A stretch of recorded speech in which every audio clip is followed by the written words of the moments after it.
भीमाशंकर ज्योतिर्लिंग का नाम भीमाशंकर किस कारण से पड़ा, इस पर एक पौराणिक कथा प्रचलित है। कथा महाभारत काल की है। महाभारत का युद्ध पांडवों और कौरवों के मध्य हुआ था। इस युद्ध ने भारत में बड़े महान वीरों की क्षति हुई थी। दोनों ही पक्षों से अनेक महावीरों और सैनिकों को युद्ध में अपनी जान देनी पड़ी थी। इस युद्ध में शामिल होने वाले दोनों पक्षों को गुरु द्रोणाचार्य से प्रशिक्षण प्राप्त हुआ था। कौरवों और पांडवों ने जिस स्थान पर दोनों को प्रशिक्षण देने का कार्य किया था, वह स्थान है आज उज्जैनक के नाम से जाना जाता है। यहीं पर आज भगवान महादेव का भीमाशंकर विशाल ज्योतिर्लिंग है। कुछ लोग इस मंदिर को भीमाशंकर ज्योतिर्लिंग भी कहते हैं। भीमाशंकर ज्योतिर्लिंग कथा शिवपुराण अनुसार भीमाशंकर ज्योतिर्लिंग का वर्णन शिवपुराण में मिलता है। शिवपुराण में कहा गया है कि पुराने समय में भीम नाम का एक राक्षस था।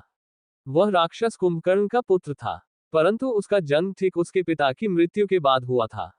अपनी पिता की मृत्यु भगवान राम के हाथों होने की घटना की उसे जानकारी नहीं थी। समय बीतने के साथ जब उसे अपनी माता से इस घटना की जानकारी हुई तो वह श्री भगवान राम का वध करने के लिए आतुर हो गया।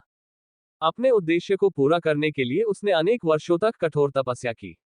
उसकी तपस्या से प्रसन्न होकर उसे ब्रह्मा जी ने विजयी होने का वरदान दिया। वरदान पाने के बाद राक्षस निरंकुश हो गया। उससे मनुष्यों के साथ साथ देवी देवताओं भी भयभीत रहने लगे। धीरे धीरे सभी जगह उसके आतंक की चर्चा होने लगी। युद्ध में उसने देवताओं को भी परास्त करना प्रारंभ कर दिया। जहां वह जाता मृत्यु का तांडव होने लगता। उसने सभी और पूजा पाठ बंद करवा दिए। अत्यंत परेशान होने के बाद सभी देव भगवान शिव की शरण में गए। भगवान शिव ने सभी को आश्वासन दिलाया कि वे इसका उपाय निकालेंगे। भगवान शिव ने राक्षस को नष्ट कर दिया।